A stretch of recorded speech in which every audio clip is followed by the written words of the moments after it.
ನಮಸ್ಕಾರ ಸ್ನೇಹಿತರೆ, ನನ್ನ ಯೂಟ್ಯೂಬ್ ಚಾನಲ್ಗೆ ನಿಮಗೆಲ್ಲರಿಗೂ ಸ್ವಾಗತ. ನನ್ನ ಚಾನಲ್ನಲ್ಲಿ ನಿಮಗೆ ಬೇಕಾದ ಮಾಹಿತಿಗಳು ಮತ್ತು ರುಚಿಕರ ಅಡುಗೆಗಳನ್ನು ನೋಡಬಹುದು. ಸೊ ವಿಡಿಯೋ ಸ್ಟಾರ್ಟ್ ಮಾಡೋಕ್ಕೆ ಮುಂಚೆ ಈ ವಿಡಿಯೋನಾದರೂ ಇಷ್ಟ ಆದರೆ ಲೈಕ್ ಮಾಡಿ, ಶೇರ್ ಮಾಡಿ, ಕಮೆಂಟ್ ಮಾಡಿ. ಇನ್ನೂ ಯಾರು ನನ್ನ ಚಾನಲ್ನ ಸಬ್ಸ್ಕ್ರೈಬ್ ಆಗಿಲ್ಲ ಬೇಗ ಬೇಗ ಹೋಗಿ ಸಬ್ಸ್ಕ್ರೈಬ್ ಮಾಡ್ಕೊಳ್ಳಿ. ಹಾಗೆ ಪಕ್ಕದಲ್ಲಿರೋ ಬೆಲ್ ಐಕನ್ನ ಕ್ಲಿಕ್ ಮಾಡಿ. ನಾನು ಯಾವುದೇ ವಿಡಿಯೋ ಮಾಡಿದ್ರೂ ಫಸ್ಟ್ ನೋಟಿಫಿಕೇಶನ್ ನಿಮಗೆ ಬರುತ್ತೆ. ಸ್ಟ್ರೀಟ್ ಸ್ಟೈಲಲ್ಲಿ ಚಿಕನ್ ರೈಸ್ ಯಾವ ರೀತಿ ಮಾಡೋದು ಅಂತ ನಾನು ಸ್ಟೆಪ್ ಬೈ ಸ್ಟೆಪ್ ತಿಳಿಸ್ಕೊಡ್ತಾ ಹೋಗ್ತೀನಿ. ಯಾರು ವಿಡಿಯೋನ ಸ್ಕಿಪ್ ಮಾಡದೆ ನೋಡಿ. ಈಗ ಒಂದು ಬೌಲ್ಗೆ ನಾನು 2 ಸ್ಪೂನಷ್ಟು ಚಿಕನ್ ಕಬಾಬ್ ಪೌಡರ್ನ ಆ್ಯಡ್ ಮಾಡ್ಕೊಂಡಿದ್ದೀನಿ. ನಂತರ ನಾನು 1 ಸ್ಪೂನಷ್ಟು ಕಾರ್ನ್ಫ್ಲವರ್ನ ಆ್ಯಡ್ ಮಾಡ್ಕೊಂಡಿದ್ದೀನಿ. ಸ್ವಲ್ಪ ಸಾಲ್ಟ್ನ ನೋಡ್ಕೊಂಡು ಆ್ಯಡ್ ಮಾಡ್ಕೊಳ್ಳಿ. ನಂತರ 1/4 ಸ್ಪೂನಷ್ಟು ಗರಂ ಮಸಾಲ ಮತ್ತು ಖಾರಕ್ಕೆ ಎಷ್ಟು ಬೇಕೋ ಅಷ್ಟು ಖಾರದ ಪುಡಿನ ಆ್ಯಡ್ ಮಾಡ್ಕೊಂಡಿದ್ದೀನಿ. ಇವಿಷ್ಟನ್ನು ಆ್ಯಡ್ ಮಾಡ್ಕೊಂಡು ನಂತರ ನಾನು ಈ ರೀತಿ ಸ್ಲೋ ಆಗಿ ಮಿಕ್ಸ್ ಮಾಡ್ಕೊತೀನಿ. ನಂತರ 1/4 ಸ್ಪೂನಷ್ಟು ಶುಂಠಿ ಬೆಳ್ಳುಳ್ಳಿ ಪೇಸ್ಟ್ನ ಆ್ಯಡ್ ಮಾಡ್ಕೊತಾ ಇದ್ದೀನಿ.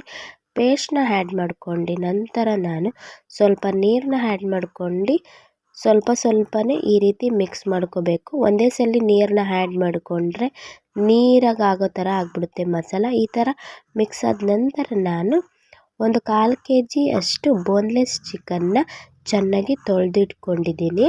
ನಂತರ ಮಸಾಲ ಮಾಡಿಟ್ಟಿರ್ತೀವಲ್ಲ, ಆ ಮಸಾಲಕ್ಕೆ ಬೋನ್ಲೆಸ್ ಚಿಕನ್ಗಳನ್ನ ಆ್ಯಡ್ ಮಾಡ್ಕೊಂಡು ಇವಾಗ ಇದನ್ನು ಮ್ಯಾರಿನೇಟ್ ಮಾಡ್ಕೊಳ್ಳೋಣ. ಚೆನ್ನಾಗಿ ಮ್ಯಾರಿನೇಟ್ ಆಗಬೇಕು. ಇದು ನಾವು ಅಡುಗೆ ಮಾಡೋಕ್ಕೂ ಮುಂಚೆ 10 ನಿಮಿಷದ ಮುಂಚೆನೇ ಕಲಸಿಡಬೇಕು. ನಂತರ ಫ್ರಿಜರ್ನಲ್ಲಿಟ್ಟು ಆದಮೇಲೆ ನಂತರ ತೆಗೆದು ನೋಡ್ತಾ ಇದ್ದೀನಿ ನೋಡಿ ಯಾವ ರೀತಿ ಆಗಿದೆ ಅಂತ. ಈಗ ಒಂದು ಕಳಾಯಿನ ಅಂದರೆ ಬಾಣಲಿನ ಇಟ್ಕೊಂಡು ಗ್ಯಾಸ್ ಮೇಲೆ ನಂತರ ಎಣ್ಣೆನ ಆ್ಯಡ್ ಮಾಡ್ಕೊಂಡಿದ್ದೀನಿ. ಎಣ್ಣೆ ಚೆನ್ನಾಗಿ ಕಾದ ನಂತರ ನಾನು ಮ್ಯಾರಿನೇಟ್ ಮಾಡಿರ್ತೀವಲ್ಲ ಆ ಚಿಕನ್ನೆಲ್ಲ ಎಣ್ಣೆಗೆ ಬಿಟ್ಕೊಳ್ಳೋಣ. ಎಣ್ಣೆ ಬಿಟ್ಕೊಂಡು ಡೀಪ್ ಫ್ರೈ ಮಾಡ್ಕೊಳ್ಳೋ ತನಕ ಚೆನ್ನಾಗಿ ಫ್ರೈ ಮಾಡ್ಕೋಬೇಕು. ಹಾಕಿದ ತಕ್ಷಣ ಯಾವಾಗಲೂ ಕಬಾಬ್ನ ತೆಗಿಬಾರ್ದು. ಒಂದು 5 ನಿಮಿಷ ಬೇಯಕ್ಕೆ ಬಿಟ್ಬಿಟ್ಟು ಆಮೇಲೆ ಮಿಕ್ಸ್ ಮಾಡಬೇಕು. ನೋಡ್ತಾ ಇರ್ಬೋದು ಈ ಥರ ಕಬಾಬು ರೆಡಿ ಮಾಡ್ಕೊಂಡಿದ್ದೀನಿ. ನಂತರ ಒಂದು ಕಡಾಯಿನ ಇಟ್ಕೊಂಡು ಅದರಲ್ಲಿ ಕಬಾಬ್ ಕರಿತೀವಲ್ಲ ಅದೇ ಎಣ್ಣೆನ ಆ್ಯಡ್ ಮಾಡ್ಕೊಂಡು, ಬೇಡ ಅಂದರೆ ಸ್ಕಿಪ್ ಮಾಡ್ಕೊಂಡು ಬೇರೆ ಎಣ್ಣೆನ ಆ್ಯಡ್ ಮಾಡ್ಕೋಬೋದು. ಆದರೆ ಇದೇ ಎಣ್ಣೆಯಲ್ಲಿ ಮಾಡೋದ್ರಿಂದ ಸ್ವಲ್ಪ ರುಚಿ ಹೆಚ್ಚಿರುತ್ತೆ. ನಂತರ ಎಣ್ಣೆ ಕಾದ ನಂತರ ನಾನು ಈರುಳ್ಳಿನ ಆ್ಯಡ್ ಮಾಡ್ಕೊತಾ ಇದ್ದೀನಿ. ಈರುಳ್ಳಿ ನಿಮಗೆ ಜಾಸ್ತಿ ಬೇಕಂದರೆ ಜಾಸ್ತಿ ಮಾಡ್ಕೋಬೋದು. ನಂತರ ಬೀನ್ಸು ಕ್ಯಾರೆಟ್ನ ಆ್ಯಡ್ ಮಾಡ್ಕೊತಾ ಇದ್ದೀನಿ. ನಿಮಗೆ ಬೇಕಾದರೆ ಎಲೆಕೋಸನ್ನು ಕೂಡ ಆ್ಯಡ್ ಮಾಡ್ಕೋಬೋದು ಮತ್ತು ಕ್ಯಾಪ್ಸಿಕಮ್ನು ಕೂಡ ಆ್ಯಡ್ ಮಾಡ್ಕೋಬೋದು. ಇದಿಷ್ಟನ್ನು ಆ್ಯಡ್ ಮಾಡ್ಕೊಂಡು ಒಂದು ಅರ್ಧ ಸ್ಪೂನಷ್ಟು ಸಾಲ್ಟ್ನ ಆ್ಯಡ್ ಮಾಡ್ಕೊತಾ ಇದ್ದೀನಿ. ಇವಿಷ್ಟು ಬೀನ್ಸ್ ಬೇಯೋ ತನಕ ಚೆನ್ನಾಗಿ ಫ್ರೈ ಆದ ನಂತರ ನಾನು 1 ಸ್ಪೂನಷ್ಟು ಶುಂಠಿ ಬೆಳ್ಳುಳ್ಳಿ ಪೇಸ್ಟ್ನ ಆ್ಯಡ್ ಮಾಡ್ಕೊಂಡು ಅದನ್ನು ಹಸಿ ವಾಸನೆ ಹೋಗೋ ತನಕ ಚೆನ್ನಾಗಿ ಫ್ರೈ ಮಾಡ್ಕೊತೀನಿ. ನಂತರ ನಾವು ಬೋನ್ಲೆಸ್ ಚಿಕನ್ನ ಫ್ರೈ ಮಾಡಿ ಇಟ್ಕೊಂಡಿರ್ತೀವಲ್ಲ ಅದು ಚಿಕ್ಕದಾಗಿ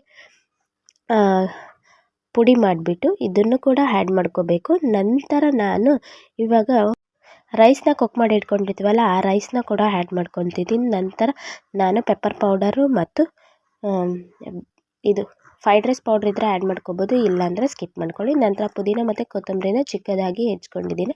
ಅದಿಷ್ಟು ಆ್ಯಡ್ ಮಾಡ್ಕೊಬಿಟ್ಟು ಇವಾಗ ರೈಸ್ ಸ್ಲೋ ಆಗಿ ಗ್ಯಾಸ್ ಯಾವಾಗಲೂ ಸ್ಲೋ ಫ್ಲೇಮಲ್ಲಿ ಇಟ್ಕೊಂಡು ರೈಸ್ನ ಮತ್ತು ಎಲ್ಲನೂ ಮಿಕ್ಸ್ ಮಾಡ್ಕೋಬೇಕು. ಇವಾಗ ಚೆನ್ನಾಗಿ ಮಿಕ್ಸ್ ಮಾಡ್ಕೊತಾ ಹೋಗಬೇಕು. ನೀವು ಯಾವುದೇ ಅಡುಗೆ ಮಾಡಬೇಕಂದ್ರೂ ಸ್ವಲ್ಪ ಪೇಷನ್ಸಿಂದ ಮಾಡಿದ್ರೇ ನಿಮಗೆ ರುಚಿ ಜಾಸ್ತಿ ಸಿಗುತ್ತೆ. ಎಲ್ಲನೂ ಕೂಡ ಯಾವಾಗಲೂ ಡೀಪ್ ಫ್ರೈಯೇ ಮಾಡಬೇಕು. ಅರ್ಧ ಫ್ರೈ ಮಾಡಿದ್ರೆ ರುಚಿ ಕೂಡ ಕಮ್ಮಿ ಇರುತ್ತೆ. ಈ ರೀತಿ ಚೆನ್ನಾಗಿ ಮಿಕ್ಸ್ ಆದ ನಂತರ ನೋಡ್ತಾ ಇರ್ಬೋದು ಯಾವ ರೀತಿ ಕಾಣ್ತಾ ಇದೆ ಅಂತ. ನಿಮಗೆ ಸಿಂಪಲ್ಲಾಗಿ ಈಸಿಯಾಗಿ ಈಚೆ ತಿನ್ನೋ ಬದಲು ಮನೆಯಲ್ಲೇ ಸ್ಟ್ರೀಟ್ ಫುಡ್ನ ರೆಡಿ ಮಾಡಿಕೊಂಡು ಮಕ್ಕಳಿಗೆ ಈವ್ನಿಂಗ್ ಸ್ನ್ಯಾಕ್ಸ್ ಥರ ಕೊಡ್ಬೋದು, ಇಲ್ಲ ರಾತ್ರಿ ಡಿನ್ನರ್ ಥರನೂ ಕೊಡ್ಬೋದು. ಈ ವಿಡಿಯೋ ಏನಾದರೂ ಇಷ್ಟ ಆದರೆ ಕಮೆಂಟ್ ಮಾಡಿ ಮತ್ತು ನೆಕ್ಸ್ಟ್ ಯಾವ ರೆಸಿಪಿ ಬೇಕಂತ ಕಾಮೆಂಟ್ ಬಾಕ್ಸಲ್ಲಿ ತಿಳಿಸಿ. Thank you so much.